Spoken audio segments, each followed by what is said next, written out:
नमस्कार, जय हिंद प्यारे साथियों। स्वागत है आप सभी का आज के आपके सेशन में, जिसमें हम डिस्कस करने वाले हैं मानसिक अभिरुचि। बहुत ही इंपॉर्टेंट सब्जेक्ट है, बहुत ही क्रूशियल रोल प्ले करता है आपके यूपीएसआई का एग्जाम हो या फिर यूपी कांस्टेबल का। तो मैं आलोक आप सभी लोगों के साथ जुड़ चुका हूं आज की कक्षा में। फिर से एक बार आपको मैं टॉपिक बता दूं, आपका सब्जेक्ट जो है वो मानसिक अभिरुचि, जहां हम आज इसको डिस्कस करेंगे। क्लियर है? तो आपके सबसे पहले एक चीज जो है वो मैं आपके सामने रखना चाहूंगा। ये आपका एक सामान्य सा क्या है, जो एग्जाम पैटर्न है आप लोगों के लिए, जिसमें आपसे सामान्य ज्ञान के क्वेश्चन पूछे जाते हैं, सामान्य हिंदी के, संख्यात्मक और मानसिक क्षमता के पूछे जाते हैं। और यहां पर आपका एक आता है मानसिक अभिरुचि का पोर्शन। यहां से आपके पेपर में लगभग लगभग 13 से 14 क्वेश्चन पूछे जाते हैं। और ये बहुत ही इंपॉर्टेंट हो जाता है आपके एग्जाम के पॉइंट ऑफ व्यू से, क्योंकि ये जो 13 से 14 क्वेश्चन हैं, ये आपके कहीं ना कहीं जो आपकी जॉब है, आपका जो दैनिक जीवन है, वहां से जुड़े हुए होते हैं। जैसे यूपीएससी में आप लोगों ने देखा होगा एक पेपर 4 होता है, जिसमें इथिक्स होती है, ह्यूमन वैल्यूज के बारे में बात की जाती है। ठीक है?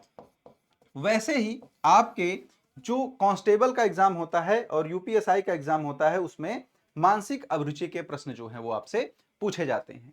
अब दिक्कत क्या होती है बच्चों को? दिक्कत ये होती है कि सारा सब्जेक्ट पढ़ने के बाद ये पोर्शन इनसे अछूता रह जाता है, क्योंकि इसको अच्छे से समझने के लिए वो जो सोर्स है वो उनको नहीं मिल पाता है। क्लियर? तो आज हम यहां पर अपने सब्जेक्ट की शुरुआत करेंगे। सबसे पहले देखेंगे कि सिलेबस क्या होता है मानसिक अभिरुचि का। तो सबसे पहले होता है सार्वजनिक हित, यानी कि आप, सिंपल सी बात है कि जो आपका जॉब प्रोफाइल है, जो आप करने वाले हैं, उससे ही संबंधित ये सारी चीजें आपको यहां पर मिलेंगी। पहला क्या है? सार्वजनिक हित। आपकी जॉब प्रोफाइल क्या है? लोगों की भलाई जिसमें हो वो कार्य करना। उसके बाद दूसरा टॉपिक क्या है? कानून और व्यवस्था, यानी कि law and order. Law and order maintain करना किसका काम होता है? आपका। जो आप जॉब करने जा रहे हैं, यही आपका सबसे बड़ा काम होगा। और इसका जो एक तरह से प्रैक्टिकल है, वो यहां पर आप देख पाएंगे इस चैप्टर में। उसके बाद तीसरा क्या है आपका? सांप्रदायिक सद्भाव। ये आपके जॉब प्रोफाइल का बहुत बड़ा हिस्सा है कि जहां पर आपकी ड्यूटी हो, जहां पर आप काम कर रहे हो, सांप्रदायिक सद्भाव जो है वो बराबर बना रहना चाहिए। लोगों में शांति हो, एक दूसरे में बंधुत्व की भावना हो, तो इसकी यहां पर आप अध्ययन करेंगे। उसके बाद आपका काम क्या है? अपराध नियंत्रण, यानी कि जो भी अपराध आप जिस क्षेत्र में भी पोस्टेड होंगे, जहां पर आपकी ड्यूटी होगी, वहां पर क्या है? अपराध नियंत्रण जो है वो होना चाहिए। कानून का शासन, यानी कि विधि का शासन, नियमों के हिसाब से शासन चलना चाहिए, ये भी आप यहां पर पढ़ेंगे। अनुकूलन क्षमता, यानी कि जो एडॉप्शन होगा वो कैसा होना चाहिए लोगों का, इसको आप यहां पर देख रहे होंगे। उसके बाद फिर पुलिस प्रणाली को आप पढ़ेंगे बहुत ही अच्छे तरीके से आगे, और सामयिक मुद्दे जो होते हैं करंट के।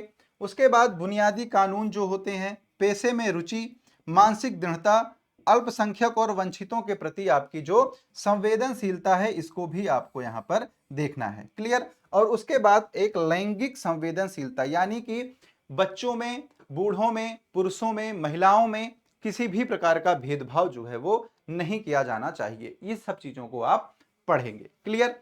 तो अब शुरू करेंगे हम अपने टॉपिक को। पहला टॉपिक आपका क्या था? जनहितवाद या फिर जनहित याचिका या फिर जनहित वादकरण। क्लियर है? इसको यहां पर हम डिस्कस करेंगे बहुत अच्छे से। तो सबसे पहले अगर आप वर्ड देखेंगे, क्या है? जनहित। क्लियर? क्या है वर्ड? जनहित है। ये अगर आप इसको बाइफरगेट करेंगे हिंदी के हिसाब से, अगर आप इसका संधि विच्छेद करेंगे, तो ये दो शब्दों से मिलकर बना है। एक हो जाएगा आपका जन और दूसरा हो जाएगा आपका हित।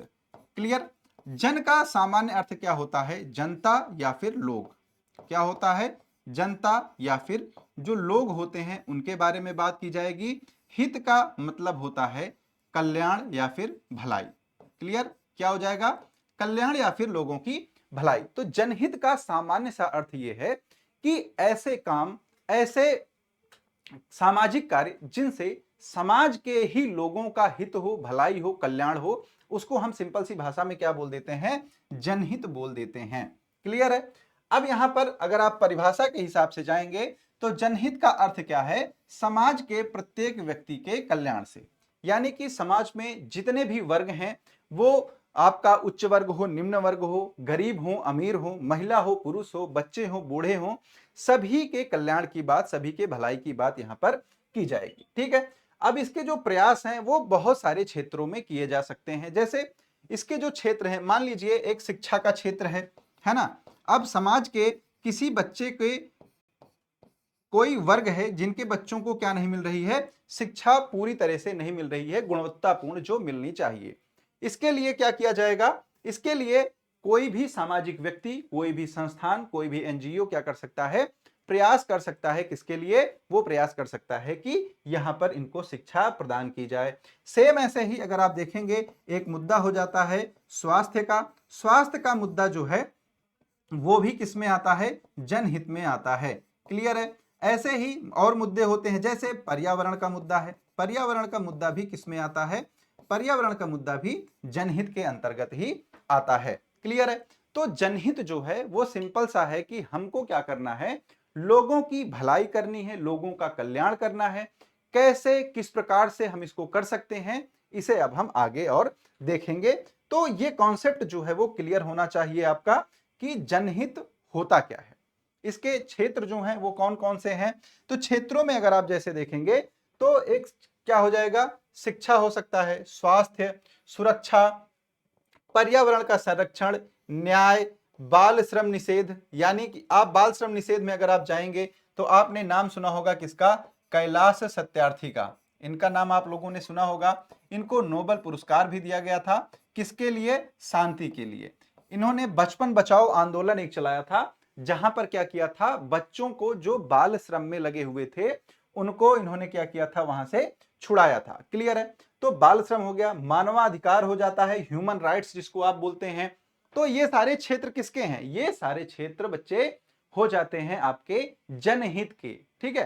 कैसे? मान शिक्षा क्या है? शिक्षा किसी एक व्यक्ति वीआईपी के लिए तो बनी नहीं है, ये किसके लिए है? ये समाज के सभी लोगों के लिए है। वैसे ही स्वास्थ्य क्या है? स्वास्थ्य भी समाज के सभी वर्गों के लिए, सभी लोगों के लिए यहां पर लाया गया है। तो इसलिए शिक्षा हो गया, स्वास्थ्य हो गया, सुरक्षा, पर्यावरण, मानवाधिकार, प्रशासनिक व्यवस्था, ये सारी चीजें किसके लिए हैं?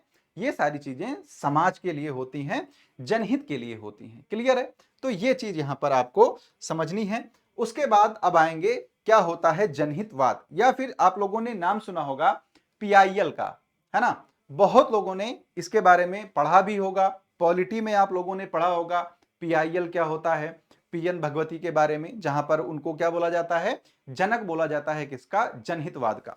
क्लियर है। तो जनहितवाद क्या है कि प्रत्येक व्यक्ति और संस्थान, ठीक है। अभी आपको पता होगा, आपने आर्टिकल पढ़ा होगा 51A, है ना। 51A पढ़ा होगा। 51A में क्या है आपका? फंडामेंटल ड्यूटी है। क्या है? फंडामेंटल ड्यूटी, मौलिक कर्तव्य। आप कितने मौलिक कर्तव्य हैं? तो अगर पूछा जाए कि मूल संविधान में कितने मौलिक कर्तव्य थे, तो इसका जवाब होगा 0, है ना। कितने थे? 0 थे। लेकिन फिर स्वर्ण सिंह समिति बनाई गई और स्वर्ण सिंह समिति ने क्या किया था? 10 मौलिक कर्तव्य जोड़े थे। किसमें? आपके संविधान में। किसके द्वारा? अनुच्छेद 51A के द्वारा भाग 4A जोड़ा गया था। क्लियर है ये चीज। तो यहां पर क्या बताया गया कि समाज में जो प्रत्येक व्यक्ति हैं और जो संस्थान हैं, उनका एक क्या होगा? उत्तरदायित्व तो होगा, उनकी जवाबदेही होगी कि वो क्या करें? वो क्या करेंगे? जनता के हित के लिए कार्य करेंगे। वैसे ही आपने जो डीपीएसपी है, भारत के संविधान में राज्य के नीति निर्देशक तत्व हैं, उसमें आपने पढ़ा होगा कि राज्य क्या करेगा? जनता के कल्याण के लिए, जनता की भलाई के लिए क्या करेगा? वो कार्यों को करेगा। क्लियर है। तो ये सारी चीजें हैं। अब इसमें क्या है? अगर राज्य का ये कर्तव्य है तो व्यक्तियों का भी कुछ कर्तव्य होना चाहिए। व्यक्तियों का कर्तव्य क्या होगा? वो लोगों की भलाई के लिए कुछ काम करेंगे। ठीक। और वही क्या हो जाएगा? जनहित हो जाएगा। और यही जो जनहित का सिद्धांत है, ये शासन और प्रशासन पर लागू हो जाता है। क्लियर। तो ये क्या है? ये जनहितवाद है। ठीक है। अब इसके बाद अगर आप आगे आएंगे तो अब जनहितवाद जो है वो दायर कहां किया जा सकता है, या फिर कहां से हम इसको लाएंगे? तो सबसे पहले अगर बात करेंगे आप जनहित याचिका की, किसकी? जनहित याचिका, है ना, या फिर आप जनहित की ही बात करेंगे, जिसको हम क्या बोल देते हैं? PIL, public interest litigation. ये जो कॉन्सेप्ट है ये आया कहां से? तो ये आया था आपका संयुक्त राज्य अमेरिका से। कहां से? USA से। इस कॉन्सेप्ट को कहां से लिया गया था?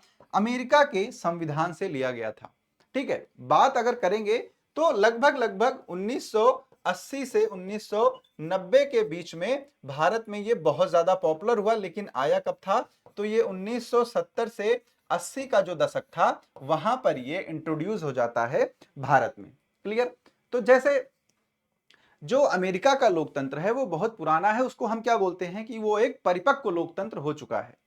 ठीक, उसको आजाद हुए सैकड़ों साल हो चुके हैं, लेकिन भारत की जो आजादी है वो अभी ताजी है। तो भारत का जो लोकतंत्र है हम उसको क्या बोलते हैं कि वो अभी अपने बाल्यावस्था में है, वो अभी अपने जो उसकी प्रौढ़ अवस्था है उसमें वो धीरे धीरे आ रहा है। जैसे आप देखेंगे तो USA में हो गया, कनाडा में हो गया, यहां पर आप देखेंगे तो वहां के जो लीडर्स हैं वो सीधे जनता के बीच में चले जाते हैं। लेकिन इंडिया में क्या है, अभी थोड़ा सा VIP कल्चर जो है वो बना हुआ है। आपके सांसद होते हैं, विधायक होते हैं, जब वो आते हैं तो उनके साथ 8-10 लोग सिक्योरिटी वाले, बहुत सारे VIP लोग, भीड़, ये सारी चीजें होती हैं। तो वो अभी क्या है, अपने बाल्यावस्था में है जो भारत का लोकतंत्र है, लेकिन धीरे धीरे वो क्या है, प्रौढ़ हो रहा है। और जैसे जैसे प्रौढ़ होता जाएगा ये सारी चीजें आपके, आप देखेंगे कि देश में लोकतंत्र में ये सारी जो VIP कल्चर्स हैं धीरे धीरे खत्म होते जाएंगे। क्लियर? तो अमेरिका के जो संविधान थे, अमेरिका की जो जुडिशरी थी, वहां पर जनहित याचिका का कॉन्सेप्ट बहुत पहले से था। तो इंडिया में लगभग 1970 और 80 का जो दशक था उस समय क्या किया गया, उस समय लाया गया जनहित याचिका का कॉन्सेप्ट। क्लियर? अब जनहित याचिका का जो कॉन्सेप्ट था उसको हमने लाया, तो अब ये कहां कहां से हमें फायदा देता है? तो सबसे पहले अगर आप बात करेंगे तो उच्च न्यायालय और सर्वोच्च न्यायालय, यानी कि आपका हाई कोर्ट और सुप्रीम कोर्ट में दो आर्टिकल हैं। अगर आप हाई कोर्ट की बात करेंगे तो आर्टिकल है 226, और सुप्रीम कोर्ट की बात करेंगे तो आर्टिकल है 32।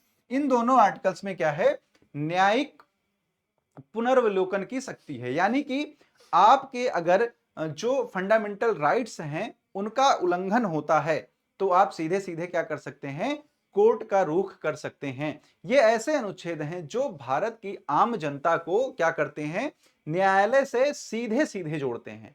बाकी अगर कोई जैसे कुछ दिक्कत होती है, आपके साथ कोई घटना घटी, चोरी हुई, मारपीट हुई, तो इनके सबके लिए क्या है, पहले आप थाने जाएंगे, फिर एक FIR होगी, FIR के बाद क्या होगा, उसके बाद जांच होगी, फिर मामला कोर्ट में जाएगा, उसके बाद धीरे धीरे करके स्टेप बाय स्टेप इसका प्रोसीजर होता है, वहां पर आप कहां जाएंगे, सुप्रीम कोर्ट तक पहुंचेंगे। लेकिन फंडामेंटल राइट का अगर उल्लंघन होता है तो सिंपल सा है कि आप सीधे सीधे कहां जा सकते हैं, आर्टिकल 226 का प्रयोग करके आप सीधे जा सकते हैं हाई कोर्ट, उच्च न्यायालय, और आर्टिकल 32 यानी कि अनुच्छेद 32 का प्रयोग करके आप कहां जा सकते हैं, आप सीधे सुप्रीम कोर्ट में जा सकते हैं। क्लियर है?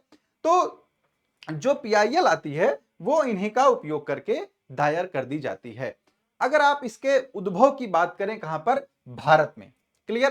तो जैसे मैंने आपको ये चीज बता दी है कि ये एक कानूनी उपकरण है। क्या है? कानूनी उपकरण है, जिसके द्वारा कोई भी नागरिक या फिर संस्था, जैसे कि कोई NGO वगैरह हो जाती हैं, तो नागरिक और संस्था, एक सामान्य नागरिक और एक संस्था जो है वो न्यायालय में जो समाज में गलत काम हो रहे हो, अन्याय हो रहे हो, उनके लिए ये क्या कर सकते हैं, आवाज उठा सकते हैं। भ्रष्टाचार जो हो रहा है उसके खिलाफ आवाज उठा सकते हैं। कुछ केस स्टडी हैं, उसको अभी आप आगे देखेंगे, तो ये सारी चीजें वहां पर मिलती हैं आपको। फिर अगर आप इसके जनक की बात करें तो भारत में जनहित याचिका की जो अवधारणा है उसको लाया था किसने, न्यायमूर्ति थे, एक भारत के सर्वोच्च न्यायालय में जज थे जिनका नाम था PN भगवती। तो इस कॉन्सेप्ट को इंट्रोड्यूस करने का जो एक श्रेय जाता है वो किसको जाता है, न्यायमूर्ति PN भगवती को जाता है। ठीक है, लेकिन देखिए ये क्या है, इसके जनक हैं, ये आप लोगों को पता होगा, बहुत बहुत लोगों ने पढ़ा होगा।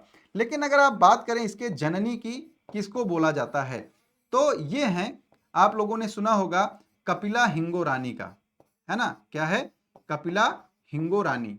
इनका नाम आप लोगों ने सुना होगा। इनको क्या बोला जाता है? पीआईएल की जननी बोला जाता है। ठीक है, क्या है?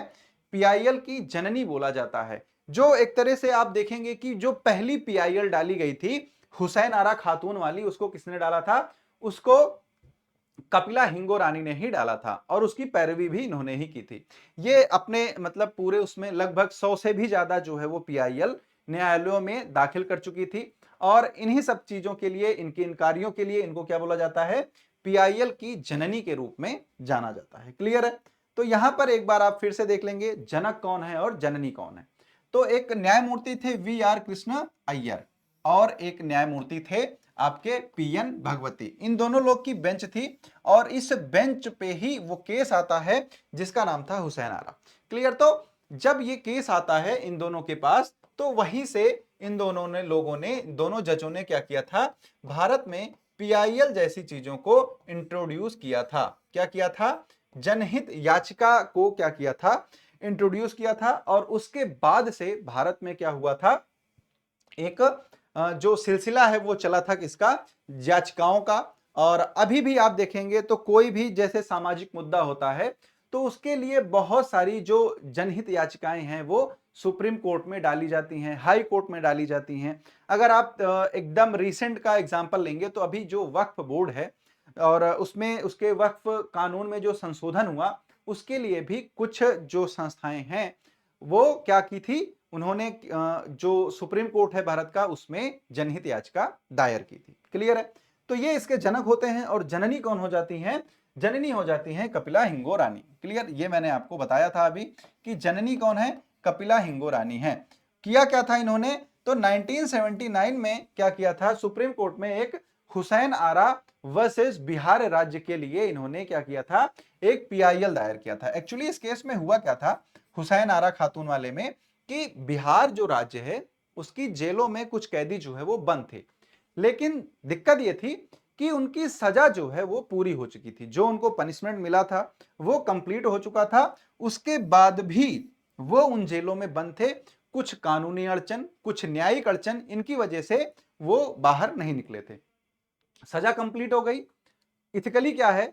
अगर आप ह्यूमन वैल्यूज के नजर से देखेंगे, आप इथिकली देखेंगे तो उनको अब रिहा हो जाना चाहिए। लेकिन हुआ क्या था? वो उसके बाद भी, सजा कंप्लीट करने के बाद भी वो क्या थे? उन्हीं जेलों में बंद थे।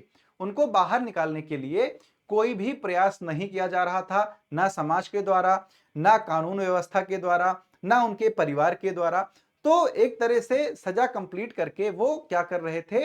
अब दूसरी तरह से सरकार को ही गुनहगार बना रहे थे क्योंकि उनकी सजा पूर्ण हो चुकी थी। तो इस पे जो कपिला हिंगो रानी थी, इन्होंने एक पीआईएल दायर किया था 1979 में जिसका नाम था हुसैन आरा खातून वर्सेस बिहार राज्य। और इसके बाद क्या हुआ था? जो वो कैदी थे उनकी रिहाई की गई थी। क्लियर है? फिर उसके बाद विशेषताओं को अगर आप देखें, ठीक है, किसकी? जनहित याचिका की विशेषताएं क्या हो सकती हैं? क्लियर? तो जनहित याचिका की सबसे पहली विशेषता यह है कि जो व्यक्ति जनहित याचिका को दायर कर रहा है, फाइल कर रहा है, उसका इफेक्टिव होना जरूरी नहीं है।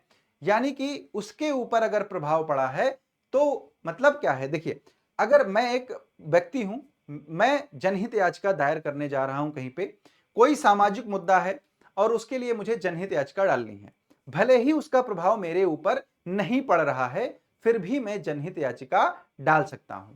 क्लियर? पहला, यानी कि पहला क्या है कि याचिकाकर्ता का प्रभावित होना आवश्यक नहीं है। यानी कि मैं प्रभावित हूं या नहीं, लेकिन जो समाज है वो प्रभावित हो रहा है, जो पर्यावरण है वो प्रभावित हो रहा है, कुछ वर्ग हैं वो प्रभावित हो रहे हैं, तो मैं एक जनहित याचिका डाल सकता हूं। दूसरा क्या है कि जनहित याचिका कभी भी आप अपने फायदे के लिए नहीं दायर कर सकते हैं। जैसे मान लीजिए मेरा किसी के साथ झगड़ा हो गया, अब मुझे पता है कि मैं अगर थाने जाऊंगा तो एफआईआर होगी, उसके बाद उसकी जांच होगी, मामला फिर अधीनस्थ न्यायालय में जाएगा, डिस्ट्रिक्ट कोर्ट में जाएगा, वहां पे एक जजमेंट आएगा, मान लीजिए वो मेरे फेवर में नहीं है, तो फिर क्या होगा? उसके बाद वो हाई कोर्ट जाएगा, उसके बाद वो सुप्रीम कोर्ट जाएगा। क्लियर है? तो ऐसे में ये टाइम टेकिंग हो जाएगा, बहुत ज्यादा समय लगेगा। मैं क्या करूंगा? मैं सीधे बोल दूंगा कि ये क्या है, ये एक सामाजिक मुद्दा है और मुझे इसके लिए क्या डाल देनी है, PIL डाल देनी है। लेकिन क्या है इसमें, अब मैं पर्सनली क्या है, ये मैंने पर्सनली ले लिया, तो मैं ये जनहित याचिका नहीं डाल पाऊंगा। ये सिर्फ और सिर्फ किसके लिए होगी, सार्वजनिक हित के लिए होगी, लोगों के कल्याण के लिए होनी चाहिए। आप व्यक्तिगत तौर पर जनहित याचिका का प्रयोग नहीं कर सकते हैं। तीसरा क्या है, ये सस्ती और सरल न्याय प्रणाली प्रदान करती है। जैसे जो जनहित याचिका है उसमें आप बहुत ज्यादा देखेंगे, मेजरली क्या होता है, जो कोर्ट होता है वही आपको क्या देगा, वकील देगा। ठीक है, तो ये क्या है, आसान है। जनहित याचिका के माध्यम से जो लोक कल्याण के मुद्दे हैं उनको आसानी से उठाया जा सकता है और इसीलिए इसकी यहां पर जरूरत हमें पड़ती है। चौथा क्या है, सुओ मोटो। सुओ मोटो क्या होता है, स्वतः संज्ञान, यानी कि जैसे जो कोर्ट है वो कोई मुद्दा है उस पर किसी का ध्यान नहीं जा रहा है, कोई भी उस मुद्दे को नहीं देख रहा है कि हाँ ये भी एक मुद्दा है जो लोगों को परेशान कर रहा है, तो कोर्ट क्या करेगा, कोर्ट अगर उसको देखता है तो वो क्या करेगा, सुओ मोटो में केस दायर कर लेगा। सुओ मोटो क्या हो जाएगा, स्वतः संज्ञान, यानी कि जो न्यायालय है उसने उसका स्वतः संज्ञान लिया, खुद से ही उसने उसको क्या किया है, दायर कर लिया है। अब वो एक जांच कमेटी वगैरह बिठा के उस मुद्दे की जांच करा लेगा। क्लियर, तो सुओ मोटो जो है वो भी यहां पर मिलता है किसको, कोर्ट को, एक अधिकार के रूप में। उसके बाद क्या है, ये न्यायिक सक्रियता, जुडिशियल एक्टिविज्म, ये बहुत ही ब्रॉड एक सब्जेक्ट है, न्यायिक सक्रियता। इसको आपको यहां पर समझना पड़ेगा कि न्यायिक सक्रियता कहां से आती है, कैसे आती है। क्लियर है, तो अभी आप देखिए कौन कर सकता है इसको दायर। अगर बात करें तो कोई भी एक व्यक्ति, कोई भी सामाजिक कार्यकर्ता, कोई भी NGO जो भी हैं, ये क्या कर सकते हैं, जनहित याचिका दायर कर सकते हैं। लेकिन फिर वही मुद्दा कैसा होना चाहिए, मुद्दा सामाजिक कल्याण का होना चाहिए। कोई व्यक्ति जो सीधे प्रभावित ना होकर, ठीक है, मैंने क्या बताया था कि अगर कोई व्यक्ति अपने इंडिविजुअल के लिए PIL दायर करना चाहता है, जनहित याचिका दायर करना चाहता है, तो वो नहीं पॉसिबल है। ठीक, सार्वजनिक हित होना चाहिए। तो कोई भी व्यक्ति अगर वो सीधे प्रभावित नहीं है तो वो सार्वजनिक हित के लिए अगर लड़ना चाहता है तो वो यहां पर PIL दायर कर सकता है। तीसरा क्या है कि कोर्ट स्वतः संज्ञान ले सकता है, कोई मीडिया रिपोर्ट है या फिर कोई जैसे आर्टिकल आया कोई, उसमें किसी मुद्दे का जिक्र किया गया है लेकिन उसके लिए कहीं पर भी कोई कानूनी कार्रवाई नहीं हो रही है, तो भी क्या है, ये स्वतः संज्ञान लेके इस पर काम कर सकते हैं। तो ये तीन जो एक तरह से जरिए हैं, तीन प्रकार से इसको दायर किया जा सकता है। क्लियर है, अब इसके बाद अगर आप देखें तो एक सबसे इंपॉर्टेंट है कि न्यायालय स्वयं, जो मैंने आपको अभी बताया था, और ये सबसे इंपॉर्टेंट हो जाता है कि जो न्यायालय स्वयं से सुओ मोटो करते हैं, उसमें जो जनहित याचिकाएं होती हैं, उसमें जो मामले दायर किए जाते हैं, वो बहुत ही संवेदनशील और बहुत ही इंपॉर्टेंट होते हैं। क्लियर, अब यहां पे आप समझिए दो वर्ड आया था, एक आया था न्यायिक सक्रियता या फिर जुडिशियल एक्टिविज्म, दूसरा आया था न्यायिक पुनर्विलोकन यानी कि जुडिशियल रिव्यू। क्लियर, ये दो टर्म्स आए थे। अब इन दोनों को समझना सबसे ज्यादा जरूरी है। कैसे, सबसे पहले तो न्यायिक सक्रियता जो है वो संविधान से परे है और जो न्यायिक पुनर्विलोकन है ये संविधान के अंतर्गत ही आता है। सबसे पहले आप देखेंगे अनुच्छेद 13, अनुच्छेद 13 में संविधान में क्या बताया गया है कि कोई भी कानून जो संविधान का उल्लंघन करेगा उसको क्या माना जाएगा, शून्य माना जाएगा।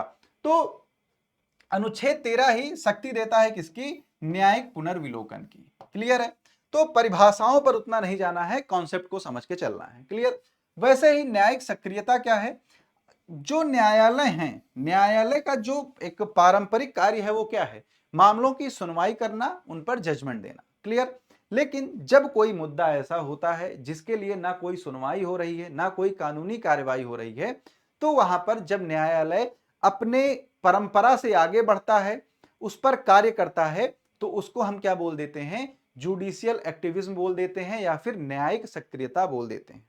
इसका एक बहुत ही अच्छा एग्जाम्पल अगर आप लोग देखेंगे तो आप लोगों को पता होगा कि किसानों के लिए कुछ कानून आया था और उस पर किसान जो है वो धरना दे रहे थे, है ना, ये आपको पता होगा, बहुत न्यूज में था। तो एक दिल्ली पानीपत हाईवे है ना, जो दिल्ली पानीपत हाईवे है वहां पर हुआ क्या था, किसान धरना दे रहे थे और रोड को जाम कर दिया था। क्लियर। तो कुछ मीडिया रिपोर्ट्स में यह आया कि वहां पर जो झाड़ियां हैं रोड के आसपास, वहां पर कुछ लोगों ने क्या देखे, महिलाओं के कुछ गारमेंट्स देखे जो फटे पुराने वहां पर पड़े हुए थे। मीडिया ने क्या किया, मीडिया ने इसको एक इशू बनाया और सरकार के फेवर में ऐसा बोला कि जो वहां पे किसान हैं, जो धरना दे रहे हैं किसान, वो क्या कर रहे हैं, उन्होंने क्या किया है, किसानों ने महिलाओं के साथ कुछ गलत काम किया है और वहां पर जो आसपास की झाड़ियां हैं वहां पर महिलाओं के गारमेंट्स जो हैं वो मिले हैं, कपड़े मिले हैं। क्लियर। ये मुद्दा कहीं पर भी रजिस्टर नहीं हुआ, किसी भी थाने में कुछ भी नहीं हुआ, लेकिन मीडिया में आया। धीरे धीरे जब ये हाईलाइट हुआ तो दिल्ली हाईकोर्ट जो है वो सक्रिय होती है और उसने फिर एक आदेश दिया कि ये मामला दर्ज किया जाए और अगर कोई भी व्यक्ति ऐसा है जिसके साथ ये घटना हुई हो, वो थाने में आके रिपोर्ट करवाए। उसकी जो आइडेंटिटी है उसको भी हिडन रखा जाएगा, गोपनीय रखा जाएगा और जो बाकी चीजें हैं उन सबको एक साइड में करके इसकी जांच की जाएगी। क्लियर। तो दिल्ली हाई कोर्ट ने खुद से क्या लिया, स्वतः संज्ञान लिया और ये क्या है, उसकी न्यायिक सक्रियता है। फिर बाद में जब इसमें जांच हुई तो पता चला कि जो ये धरना दे रहे हैं और वो जो कपड़े हैं वो उससे भी पहले के हैं जो वहां पर पड़े हुए हैं। तो मीडिया की रिपोर्ट्स के आधार पर स्वतः संज्ञान किसने लिया था, दिल्ली हाई कोर्ट ने लिया था। तो ये क्या है, इसकी न्यायिक सक्रियता है। क्लियर। तो न्यायिक सक्रियता क्या हो जाती है, न्यायिक सक्रियता हो जाती है जो मैंने अभी आपको बताया कि न्यायालय जो है वो अपनी परंपरा से आगे बढ़ के किसी भी मुद्दे को जब हल करता है तो वो न्यायिक सक्रियता के अंतर्गत आता है। फिर न्यायिक पुनर्विलोकन। न्यायिक पुनर्विलोकन क्या है कि कोई भी सांसद हो गया या फिर विधायक या फिर आपकी विधायिका हो गई, ठीक है, विधायिका, सांसद, जिसमें आपका विधानसभा, विधानमंडल, लोकसभा, राज्यसभा सारे आते हैं।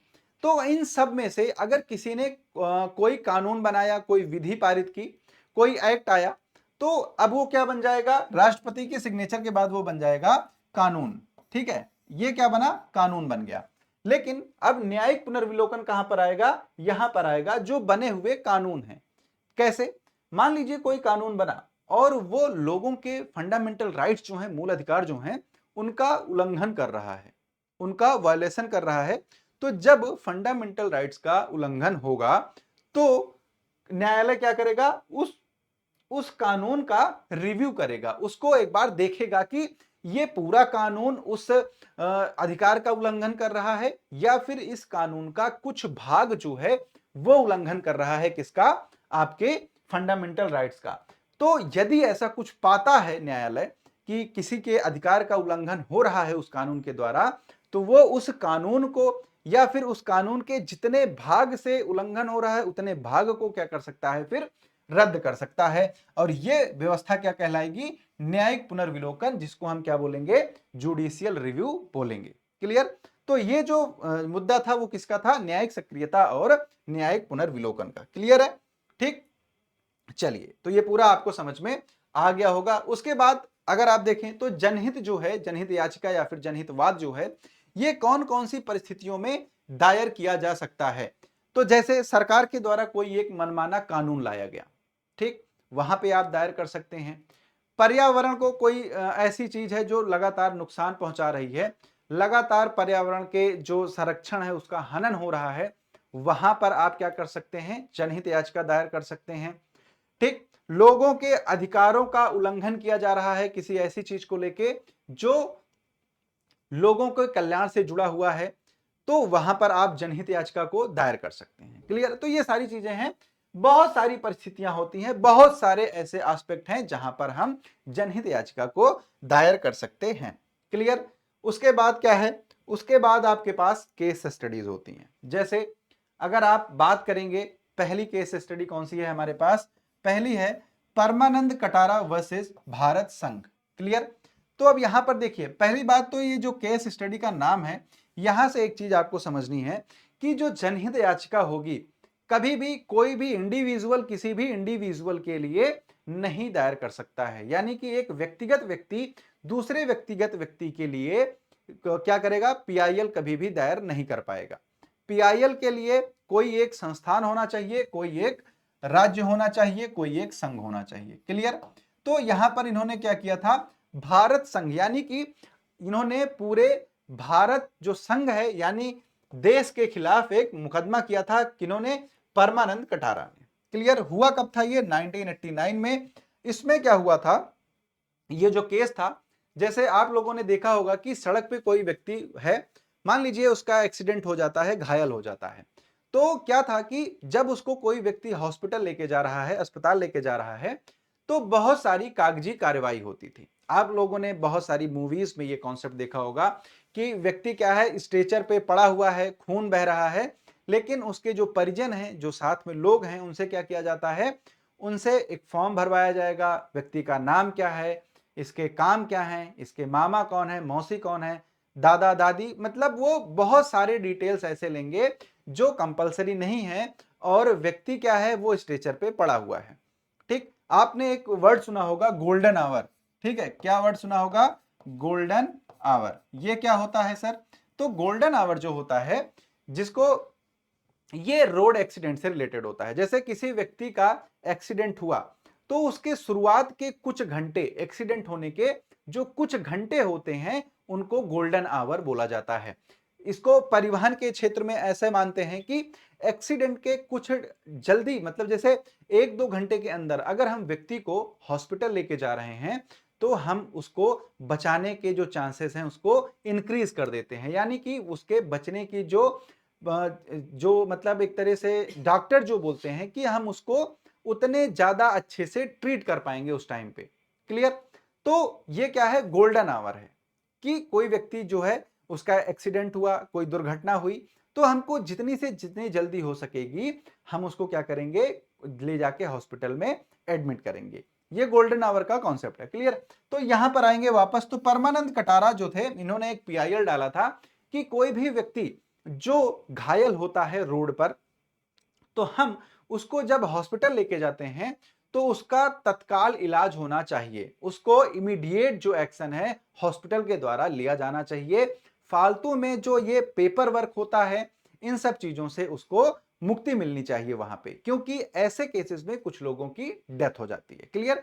तो सबसे पहले क्या बताया इन्होंने कि डॉक्टर का जो परम कर्तव्य है वो ये है कि वो लोगों की जान बचाए, ये नहीं है कि कागजी कार्यवाही करे। तो परमानंद कटारा वर्सेस भारत संघ जो केस था, उसमें सुप्रीम कोर्ट ने क्या किया था, एक निर्णय दिया था कि कोई भी व्यक्ति है, ठीक है, कोई भी व्यक्ति है, अगर उसको घायल होने पर हम हॉस्पिटल लेके जा रहे हैं, तो सबसे पहले क्या होगा, उसका इलाज किया जाएगा बिना किसी पूछताछ के, और ये डॉक्टर का क्या है, ये परम कर्तव्य होना चाहिए। क्लियर है? ठीक। दूसरा केस स्टडी क्या है? दूसरी केस स्टडी आपकी है विशाखा वर्सेस राजस्थान राज्य। ये आया था 1997 में। इसमें क्या हुआ था? इसमें हुआ था कार्यस्थल पर जो यौन उत्पीड़न होता है महिलाओं का, उसको रोका गया। ठीक। मुद्दा क्या था? मुद्दा ये था कि जो एक राजस्थान आपका राज्य है, राजस्थान में क्या हुआ था, एक छोटी सी बच्ची थी, है ना, और उस छोटी सी बच्ची का बाल विवाह किया जा रहा था। क्या किया जा रहा था? बाल विवाह किया जा रहा था। क्लियर? तो एक सामाजिक कार्यकर्ता थी जिनका नाम था भंवरी देवी।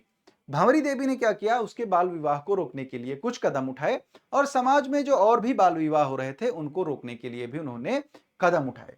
लेकिन कुछ रूढ़िवादी लोग थे जिन्होंने इसको क्या माना, अपनी परंपरा और संस्कृति के खिलाफ माना। उनका मानना यह था कि बाल विवाह जो है वो उनकी संस्कृति है। तो वहां पर क्या हुआ था, वहां पर भंवरी देवी के साथ सामूहिक बलात्कार की घटना हुई थी। क्लियर? और इसके बाद सामूहिक बलात्कार की घटना हुई थी इनके साथ, और इसके बाद ही जब जो जनहित याचिका डाली गई, और वहां पर जो केस था वो विशाखा वर्सेस राजस्थान राज्य के नाम से था, और वहीं से कार्यस्थल पर यौन उत्पीड़न से सुरक्षा वाला जो आपका कानून है वो निकलकर सामने आता है। क्लियर है? तो ये क्या है, केस स्टडी है जो आपको पढ़नी होती है। क्लियर? चलिए, तो यहां तक था। उसके बाद अगर आप देखेंगे तो अब आपके आ जाएंगे प्रश्न। ठीक है? चलिए, अब करेंगे प्रश्नों को, और जल्दी जल्दी से सभी लोग आंसर करते हुए इसको खत्म करेंगे। प्रश्न पहला आपके पास है कि भारत में अनेकता में सॉरी भारत जैसे अनेकता में एकता की भावना को प्रधानता देने वाले देश में क्या सर्वोपरि होना चाहिए? यानी कि भारत जो देश है जिसमें विविधता में एकता है, उस देश में सबसे ज्यादा इंपॉर्टेंट क्या चीज होनी चाहिए? तो यहां पर ऑप्शंस हैं आपके पास। पहला ऑप्शन है आपके पास धर्म, दूसरा है भाषा, तीसरा है जाति और चौथा है जनहित। धर्म को सर्वोपरि मानेंगे तो गलत है। भारत क्या है? धर्मनिरपेक्ष राज्य है। भाषा बहुत सारी हैं तो इसको भी नहीं मानेंगे, जाति को भी नहीं मानेंगे। सही आंसर क्या होगा? ये होगा जनहित। भारत में जनहित को सर्वोपरि माना गया है। सरकार भी क्या बोलती है कि सरकार धर्म को ध्यान में न रखते हुए ऐसे कार्य करेगी जिससे सामाजिक कल्याण हो। क्लियर? जो आपने डीपीएसपी देखा है, राज्यों के नीति निर्देशक तत्व, डीपीएसपी में भी क्या है? डीपीएसपी में भी आपको यह देखने को मिलेगा कि राज्य जो है वो किसके लिए काम करेंगे? राज्य जनता के कल्याण के लिए काम करेंगे। क्लियर? किसके लिए? जनता के कल्याण के लिए काम करेंगे। क्लियर है? ठीक, तो पहला क्या होगा आपका आंसर? आंसर डी हो जाएगा। क्लियर है? दूसरा क्या है कि निम्नलिखित में से कौन जनहित से संबद्ध नहीं है? यानी कि किसका संबंध जनहित से नहीं है? प्रश्न को ध्यान से पढ़िएगा, यहां पर क्या पूछा है? नहीं है। क्लियर? ऑप्शन क्या है आपके पास? ऑप्शन है पर्यावरण, दूसरा ऑप्शन है स्वास्थ्य सुविधाएं, तीसरा है कानून व्यवस्था और चौथा है रेस्टोरेंट और बार। तो यहां पर सही आंसर क्या होगा? देखिए, पर्यावरण क्या है? सीधे सीधे ये किससे संबंधित है? ये जनहित से संबंधित है। किससे इसका संबंध है? जनहित से है। स्वास्थ्य और सुविधाएं भी किससे संबंधित होती हैं? जनहित से। कानून व्यवस्था जनहित के लिए ही लाई गई है, तो इसमें कोई दो राय नहीं है कि ये गलत हो सकता है। लेकिन जो रेस्टोरेंट एंड बार है, ये क्या है? ये विलासिता वाली चीजें हैं, यानी कि ये जनहित के लिए नहीं है। ठीक है? ये क्या है? विलासिता के लिए है, ये जनहित के लिए नहीं है। तो रेस्टोरेंट और बार जनहित के संबंध में नहीं है, उसमें नहीं आता है। क्लियर है? तो ये पूरा कॉन्सेप्ट था आपका जनहित का। मिलते हैं आप लोगों से अगले सेशन में, तब तक के लिए आप सभी को प्यार भरा नमस्कार। जय हिंद, जय भारत।